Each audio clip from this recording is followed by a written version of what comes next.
여러분은 이런 경험이 있으십니까? 똑같은 사람인데 어떤 날은 자신감이 넘치고 어떤 날은 아무것도 할 수 없을 것 같은 날들이 있습니다. 우리는 흔히 환경이 결과를 만든다고 생각합니다. 좋은 환경이면 성공하고 나쁜 환경이면 실패한다고 말합니다. 그러나 하나님은 환경보다 더 중요한 것이 있다고 말씀하시는데 그것이 바로 믿음입니다. 많은 사람들이 믿음을 종교적인 감정 정도로 생각합니다. 교회에 오래 다니면 생기는 긍정적인 마음이라고 생각하기도 합니다. 그러나 성경에서 말하는 믿음은 그런 것들이 아닙니다. 믿음은 현실을 부정하는 것이 아니라 현실 위에 계신 하나님, 현실을 지배하시고 다스리시는 하나님을 향한 신뢰입니다. 사사기 1장은 큰 전쟁은 끝났지만 아직 집안 청소는 끝나지 않은 상황과 같습니다. 마치 새 집으로 이사했지만 방마다 이전 사람이 남겨놓은 짐을 하나씩 정리해야 하는 것처럼 하나님께서는 각 지파에게 남은 가나안 족속을 모두 몰아내라고 말씀을 하셨습니다. 그런데 어떤 지파는 믿음으로 끝까지 순종했고 어떤 지파는 두려움 때문에 타협하기도 하고 포기도 하였습니다. 사사기는 바로 이 작은 타협이 훗날 이스라엘 전체를 무너뜨리는 출발점이 되었음을 보여주고 있습니다. 특별히 1장에서는 쫓아내지 못했다라는 표현이 8번 정도 나옵니다.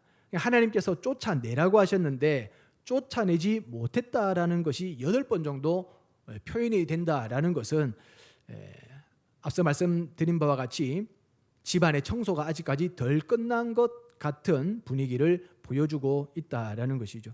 특별히 오늘 본문은 여호수아 이후 각 지파가 하나님께 받은 땅을 완전히 차지해야 하는 과정에서 믿음으로 순종한 사람은 승리하고 두려움에 빠진 사람은 실패하는 모습을 보여주는 말씀입니다.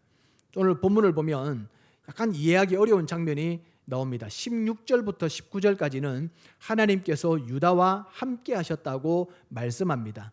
그런데 바로 이어지는 말씀을 보면 조금 다른 내용이 나오죠. 19절 하반절을 보면 여호와께서 유다와 함께 계셨으므로 그가 산지 주민을 쫓아내었으나 골짜기의 주민들은 철병거가 있으므로 그들을 쫓아내지 못하였으며.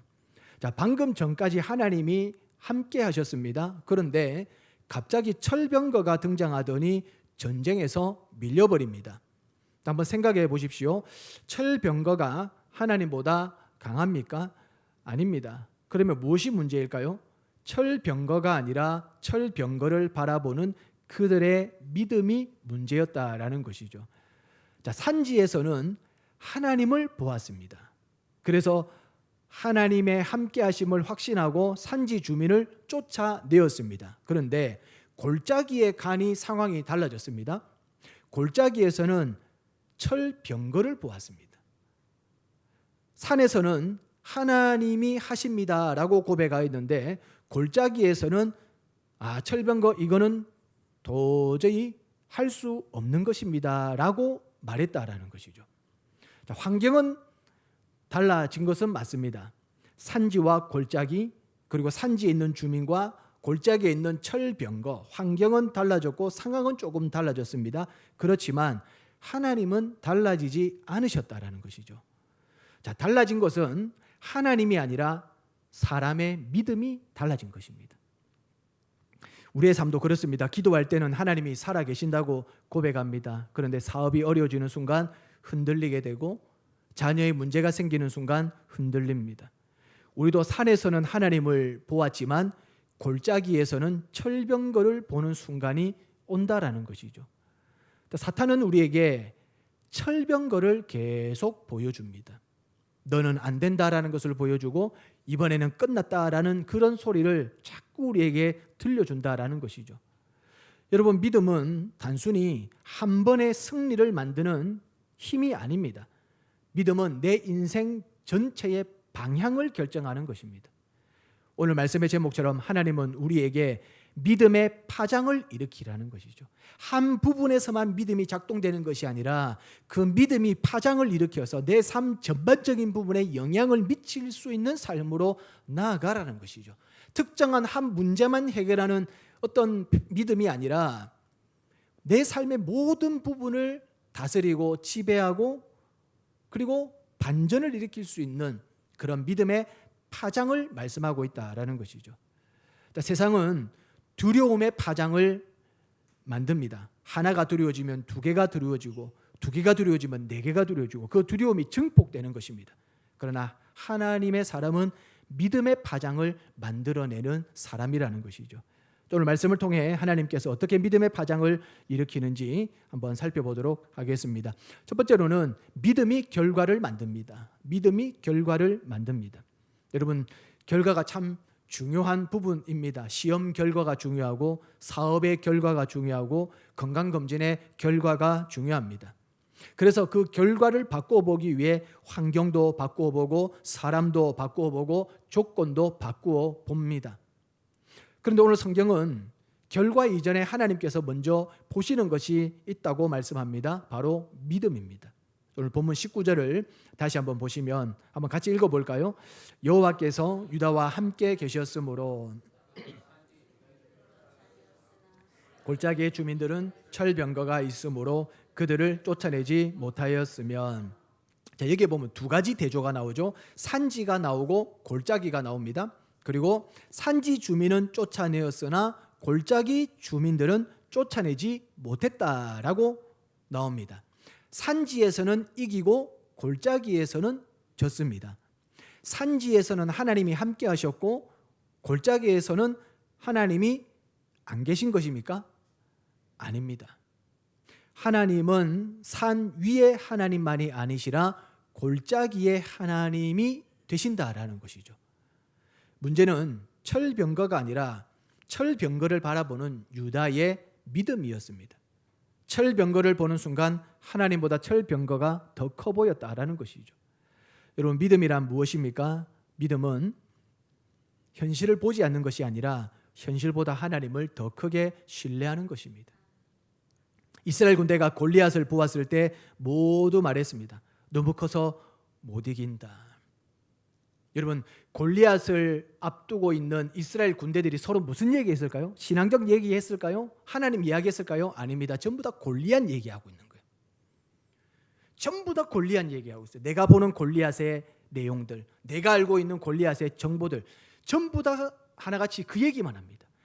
어쩌면 그런 상황 속에서 이스라엘 백성들은 믿음으로 똘똘 뭉쳐서 기적의 하나님을 말해야 되고 골리앗보다 크신 하나님을 말해야 되고 하나님에 대한 신뢰를 말해야 되는데 전부 다 골리앗 얘기만 하고 있는 거예요. 그러니 기적이 일어날 수가 없는 것이죠. 문제가 뒤집어질 수 없다라는 겁니다. 그런데 여러분, 이스라엘 군대가 나의 모습이라는 거예요. 힘들고 어렵고 위기의 순간에 뭔가 풀리지 않는 순간에 그 순간이 하나님을 말해야 될 때고 기적을 말해야 될 때고 하나님의 도우심을 말해야 될 때인데 우리도 문제 얘기만 하고 있다라는 거예요. 이래서 안 되고 저래서 안 된다 그 얘기만 하고 있다라는 것이죠. 그런데 다윗은 다르게 말하죠. 너무 크니까 오히려 더 잘 맞는다라는 거예요. 너무 크니까 빗나가지 않는다라는 거예요. 여러분, 키가 작으신 분들 키가 작다고 실망하지 마세요. 키가 작으신 분들은요, 밑에서 재면은 작아요. 위에서 재면은 더 큽니다. 좀 이해가 잘 안 되시는 것 같은데 밑에서 재면은 키가 작죠. 근데 작은 분들은 위에서부터 재면은 더 깊이 내려간다 그 말이에요. 이해가 되시나요 이제? 그러니까 키가 작아서 고민이 아니라는 거예요. 밑에서 재면 작지만 위에서도 재보자 이거죠. 위에서 재면 내가 더 크다는 거예요. 위로부터 재면은 낮아진 사람이 더 깊이 내려오는 거예요. 다르게 얘기하는 거예요. 골리앗은 너무 크니까는 우리가 못 이긴다, 어렵다라고 말하지만 다윗은 다르게 얘기하죠. 면적이 넓으니까 막 던져도 맞는다는 거예요. 면적이 넓으니까 여유 공간이 많다라는 거죠. 여러분, 골리앗은 그대로였습니다. 믿음이 달랐던 거죠. 다윗의 믿음과 이스라엘 군대의 믿음이 달랐던 것입니다. 환경은 그대로인데 믿음이 결과를 바꾸는 겁니다. 오늘 우리의 삶도 그렇습니다. 다양한 환경과 상황과 문제를 만나게 됩니다. 그리고 거기에 따라 반응도 각각 다르게 나타납니다. 현실적으로 보면 환경이 바뀐 것 같지만 실제로는 믿음이 다르기 때문에 반응도 다르게 나오는 것입니다. 여러분, 사탄은 언제나 믿음을 공격합니다. 예수 믿는 사람의 믿음을 무너뜨리면 결과는 자연스럽게 무너진다는 것을 알기 때문이죠. 반대로 하나님은 우리의 믿음을 세우시는 분이십니다. 믿음이 세워지면 결과는 하나님께서 책임지십니다. 믿음은 결과를 보기 때문에 생기는 것이 아닙니다. 믿음이 결과를 만들어 가는 것입니다. 하나님 결과 보여주시면 내가 믿겠습니다. 하나님은 반대로 얘기합니다. 먼저 믿으라. 그러면 내가 결과를 보여주겠다. 우리는 뭔가 보고 믿으려고 합니다. 뭔가 증상이 있고 현상이 나타나고 손에 잡히는 느낌이 있을 때 믿으려고 합니다. 그래서 자꾸 뭔가 보여달라고 얘기해요. 뭔가 느껴지게 해달라고 얘기하죠. 뭔가 손에 잡히게 해달라고 얘기합니다. 근데 하나님은 반대로 얘기하세요. 먼저 손을 뻗어보라는 것이죠. 먼저 믿어보라는 것이죠. 그러면 결과가 보여진다라고 말씀하신다는 거예요. 히브리서 11장에 나오는 믿음의 선진들이 다 그렇게 살았습니다. 노아는 비가 와서 방주를 지은 것이 아니라 비가 올 것이라는 하나님의 명령을 믿고 오기 전에 방주를 만들었어요. 믿음으로 방주를 지었더니 결과는 하나님이 말씀하신 대로 홍수가 난 것이죠. 아브라함은 목적지를 모르고 길을 떠났습니다. 오직 말씀 바라보고 갔습니다. 모세는 홍해가 갈라진 후에 들어간 것이 아니라 갈라질 것을 믿고 앞으로 나간 것입니다. 여러분, 오늘 바다가 양쪽에 벽이 되어 홍해처럼 갈라진다면 여러분 그 사이를 지나가실 수 있으시겠어요? 못 지나가실 것 같아요. 따라합시다. 말은 쉽다. 여러분, 양쪽에 물벽이 서 있으면요, 그리고 중간으로 지나가라고 한다면 여러분 지나가시겠어요? 번지점프도 한번 못 하시잖아요. 내 발에 그 단단한 줄을 묶고 있는데도 못 뛰어내리잖아요. 이 줄 끊어지면 어떡하지? 뛰어내리다가 혹시라도 이거 잘못 착용된 거 아닌가? 별의별 생각이 다 드는 거예요. 여러분, 홍해 건너는 것도요 대단한 믿음입니다. 진짜 양쪽에 물벽이 서 있으면요 그거 건너가기 쉽지 않습니다. 쉽지 않습니다. 그거 넘실거리는 그 물과 막 침몰할 것 같고 덮을 것 같은 그 두려움 때문에 길이 나 있어도 지나가는 사람이 많지 않을 수 있다는 거예요. 그런데 모세는 홍해가 갈라진 후에 들어간 것이 아니라 갈라질 것을 믿고 나가셨죠. 여호수아도 마찬가지입니다. 그리고 성이 무너진 뒤에 돈 것이 아니라 무너질 것을 믿고 돈 겁니다. 믿음으로 항상 행하고 믿음으로 실천하고 믿음으로 앞서 발을 내디드니 그 믿음에 따른 결과가 나오더라는 것이죠. 믿음은 결과 따라 움직이는 것이 아니라 믿음은 언제나 결과보다 먼저 움직이는 거라는 거죠. 여러분, 우리의 믿음은 어디까지입니까? 유다는 산지까지는 괜찮았습니다. 칼과 창으로 싸우는 전쟁은 할만했습니다. 그러나 철병거가 등장하는 순간 믿음이 멈춰버립니다. 우리는 능력이 없어서 실패한다고 생각하지만 사실 믿음이 없어서 멈추는 겁니다. 오늘도 하나님은 산지의 하나님이실 뿐 아니라 골짜기의 하나님도 되십니다. 시편 23편 4절에 내가 사망의 음침한 골짜기로 다닐지라도 해를 두려워하지 않을 것은 주께서 나와 함께 하심이라. 주의 지팡이와 막대기가 나를 안위하시나이다. 여러분, 음침한 골짜기를 다닐지라도 주의 지팡이와 막대기가 나를 안위한다는 믿음을 가지면 골짜기 안으로 들어가지는 거죠. 두 번째로 믿음의 파장은 삶 전반에 영향을 미칩니다. 여러분, 돌멩이 하나를 호수에 한번 던져보신 적이 있으십니까? 돌은 아주 작습니다. 그런데 물에 그 돌이 닿는 순간 거기서 끝나지 않고 작은 원이 생기고 그 원이 점점 커져가면서 파장을 일으킨다는 거죠. 우리는 돌멩이 하나를 던졌을 뿐인데 물결은 계속해서 퍼져갑니다. 파장이 일어난 것이죠. 믿음도 그렇습니다. 믿음은 반드시 파장을 일으킵니다. 좋은 파장이든 나쁜 파장이든 우리의 믿음은 내 삶을 넘어 주변 사람들에게까지도 영향을 미친다라는 거죠. 자, 유다가 가나안 족속을 완전히 쫓아내지 못한 일이 단순한 한 번의 실패로 끝나지 않습니다. 결국 이 실패가 사사기 전체를 흔들어 놓는 겁니다. 쫓아내지 못한 가나안 족속이 훗날 이스라엘의 우상이 되어버립니다. 우상이 죄를 낳고 죄는 하나님의 심판을 불러오고 심판은 다시 고통을 낳는 악순환으로 이어지게 되죠. 처음에는 전쟁 하나였습니다. 그러나 나중에는 민족 전체의 문제로 커지게 됩니다. 왜 그렇습니까? 파장이 일어났기 때문에 그렇습니다. 한 사람의 믿음이 한 가정을 살리는 겁니다. 한 부모의 기도가 자녀를 살리는 것이고 한 성도의 순종이 교회를 살리는 겁니다. 한 사람의 헌신이 다음 세대를 살릴 수 있습니다. 이것이 바로 믿음의 파장이라는 거죠. 믿음은 개인적인 것이 아닙니다. 내 믿음 가지고 내 신앙생활한다, 틀린 말은 아닙니다. 그러나 내 믿음이 파장을 일으킬 때 옆에 사람에게도 영향이 간다라는 거죠. 믿음은 반드시 흘러갑니다. 반대로 불신도 흘러가고 염려도 흘러갑니다. 나는 어떤 파장을 일으키는 사람인가? 믿음의 파장을 일으키는 사람인가? 아니면 염려의 파장을 일으키는 사람인가? 나 혼자 고민하고 걱정하고 염려하는 것들이 가족에게로 막 흘러가게 되고, 나 혼자 염려하는 것들이 교회 전체로 흘러가게 되고, 여러분 이게 다 파장으로 번져나간다라는 거죠. 바라기는 우리 모두가 다 믿음의 파장을 일으키기를 바랍니다. 여러분 집안에서도 한 사람이 불평하면요 금세 분위기가 불평 분위기로 덮어버립니다. 반대로 믿음도 분위기를 바꾸죠. 하나님은 언제나 믿음의 한 사람을 찾으십니다. 많은 사람을 찾지 않습니다. 하나님에게는 믿음의 사람 100명이 필요한 것이 아니라 믿음의 한 사람이 필요한 거예요. 그 믿음의 한 사람이 있으면 파장을 일으켜 100명의 믿음의 사람을 만들어낸다라는 것이죠. 여러분 죄는 굉장히 민감하게 생각합니다. 그런데 성경을 보면 하나님께서 죄만큼이나 심각하게 보시는 것이 있는데 바로 믿음 없음입니다. 히브리서 11장 6절 우리가 잘 아는 말씀인데 제가 읽어드립니다. 믿음이 없이는 하나님을 기쁘시게 하지 못하나니 하나님께 나아가는 자는 반드시 그가 계신 것과 또한 그가 자기를 찾는 자들에게 상 주시는 이심을 믿어야 할지니라.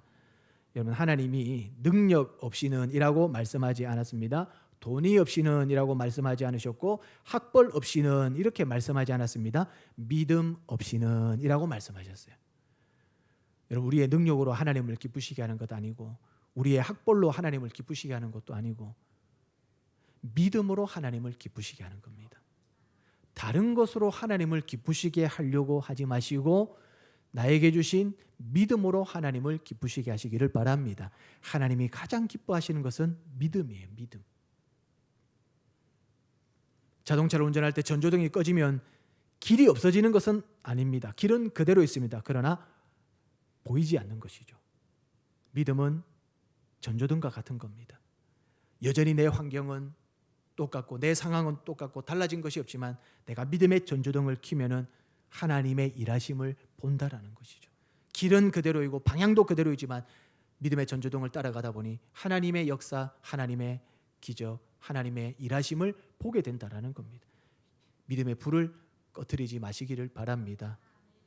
여러분은 지금 어떤 파장을 만들고 계십니까? 언어로, 행동으로, 삶으로, 신앙으로 어떤 파장을 만들고 계십니까? 우리의 말은 믿음의 파장이 됩니다. 우리의 기도도 믿음의 파장이 됩니다. 우리의 예배도 믿음의 파장이 됩니다. 다니엘 한 사람의 믿음이 바벨론을 흔들었습니다. 요셉 한 사람의 믿음이 애굽을 살렸습니다. 에스더 한 사람의 결단이 민족을 살렸습니다. 초대교회 성도들의 믿음이 로마 제국을 변화시켰습니다. 한 사람의 믿음은 결코 작지 않습니다. 나는 믿음의 파장을 일으키는 사람이라는 것을 기억하시기를 바랍니다. 세 번째로 기도는 믿음의 마중물입니다. 자, 기도에서 믿음이 생깁니까? 믿음이 있어야 기도할 수 있습니까? 기도에서 믿음이 생깁니까? 믿음이 있어야 기도할 수 있습니까? 믿음이 있어야 기도할 수 있습니까? 그럼 기도에서는 믿음이 안 생깁니까? 닭이 먼저입니까? 달걀이 먼저입니까? 논쟁이 될 수 있는 거죠. 어떤 분은 이렇게 얘기합니다. 믿음이 생기면 기도하겠습니다. 근데 가만히 보면요, 믿음이 생기면 기도하겠다라는 분이 지금까지 기도를 안 하더라고요. 언제 믿음이 생길지 알 수가 없습니다. 기약이 없습니다. 평생 믿음이 생기면 기도하겠습니다. 믿음 생기면 헌신하겠습니다. 믿음 생기면 봉사하겠습니다. 어쩌면요, 평생 못할 수도 있습니다. 왜 그런지 아십니까? 믿음은 기다리는 사람에게 오는 것이 아니라 하나님께 나가는 사람에게 생기는 겁니다. 여러분, 믿음을 기다리시면 안 돼요. 하나님 앞에 나가는 자가 믿음을 얻는 것입니다. 자, 아이가 걷는 법을 언제 배웁니까? 잘 걸을 수 있게 된 다음에 걷기 시작합니까? 아니면 넘어지고 또 넘어지면서 걷습니까? 넘어지고 넘어지면서 걷기 시작하는 겁니다. 걷기 때문에 걷는 힘이 생기는 것이죠. 기도도 같습니다. 기도를 잘해서 기도하는 것이 아니라 기도하다 보니 믿음이 자라는 것이고, 기도하다 보니 기도가 깊어지는 것이고, 기도가 넓어지는 것이고. 여러분, 예수님께서 제자들에게 믿음이 적은 자들아라고 여러 번 말씀하셨습니다. 그런데 예수님은 믿음 적은 제자들을 버리지 않으셨습니다. 오히려 예수님께 계속 나오게 하십니다. 계속 나오게 하시면서 믿음이 자라게 하셨다라는 것이죠. 자, 오늘 본문으로 다시 돌아가서 유다가 왜 골짜기에서 실패했는가? 자, 우리는 말로는 하나님이 전능하시다고 고백하면서도 실제로는 하나님의 능력에 한계를 그어 놓습니다. 유다도 그랬습니다. 칼과 창은 얼마든지 이길 수 있다라고 믿었습니다. 그런데 철병거는 안 된다라고 한계를 그어버린 거예요. 결국 철병거가 믿음을 결정한 것이 아니라 자신들의 판단이 믿음을 없애버린 거예요. 건강이 좋을 때는 하나님이 은혜 주셨습니다. 사업이 잘 될 때는 하나님이 함께 하십니다 라고 말하면서 예상치 못한 일이 생기면 그때부터 믿음도 거기서 멈춰버린 경우가 많다라는 것이죠. 여러분, 믿음은 내 능력이 끝나는 곳에서 시작됩니다. 그래서 하나님은 우리를 종종 힘으로 해결할 수 없는 자리로 이끌어 가십니다. 왜냐하면 그곳에서 하나님을 붙들게 하시기 위해서이죠. 바울도 자신의 육체의 가시를 놓고 3번이나 기도했습니다. 하나님은 가시를 제거하지 않으셨습니다. 대신 이렇게 말씀하십니다. 내 은혜가 내게 족하다. 이는 내 능력이 약한 데서 온전하여 짐이라. 바울이 그 말씀을 붙드는 순간 하나님의 은혜를 더 크게 보기 시작했습니다. 그것이 믿음입니다. 하나님은 우리의 철병거를 먼저 치우시기보다 우리의 믿음을 먼저 일으키기를 원하십니다. 믿음이 일어나면 하나님께서 싸워 주십니다. 기도는 믿음의 마중물입니다. 사랑하는 성도 여러분, 유다는 산지에서는 하나님을 보았습니다. 그래서 승리했습니다. 그런데 골짜기에 내려오자 철병거를 보았습니다. 그리고 그 순간 믿음이 멈췄습니다. 하나님이 떠나신 것이 아닙니다. 달라진 것은 그들의 시선이 하나님에게서 철병거로 옮겨진 것입니다. 우리 인생에는 저마다의 철병거가 있습니다. 우리는 그 철병거를 바라보며 이번만큼은 안 될 것이다. 나는 여기까지인가 보다 라고 스스로 제안을 해버립니다. 그러나 하나님은 우리의 환경에 따라 능력이 달라지는 분이 아니십니다. 산에서도 하나님이시고 골짜기에서도 하나님이십니다. 성공의 자리에서도 하나님이시고 실패의 자리에서도 하나님이십니다. 그럼 우리의 믿음은 환경을 따라 움직이는 믿음이 아니라 변하지 않는 하나님을 붙드는 믿음이 되어야 합니다. 오늘 우리 3가지를 함께 나눴습니다. 믿음이 결과를 만듭니다. 우리는 결과 보고 믿는 사람이 아니라 하나님을 믿음으로 결과를 경험하는 사람입니다. 자, 믿음은 반드시 파장을 일으킵니다. 여러분들의 믿음은 여러분 혼자만의 것이 아닙니다. 나의 믿음이 각 공동체로 각 영역으로 파장을 일으킨다라는 사실을 기억하시기를 바랍니다. 기도는 믿음의 마중물입니다. 우리는 믿음이 충분해서 기도하는 사람이 아닙니다. 기도하기 때문에 믿음이 자라는 사람들입니다. 이번 한 주간도 철병거를 바라보는 사람이 아니라 하나님을 바라보는 사람으로 살아가시기를 바랍니다. 두려움을 전념시키는 사람이 아니라 믿음을 전념시키는 사람이 되시기를 바랍니다. 불평을 퍼뜨리는 사람이 되지 마시고 소망을 퍼뜨리는 사람 되시기를 바랍니다. 여러분, 한 사람으로 인해 믿음의 파장이 일어나고 그 파장을 통해 하나님께서 우리의 교회와 우리의 가정과 우리의 모든 삶의 영역을 일으켜 승리하도록 인도하여 주시기를 주님의 이름으로 축원합니다.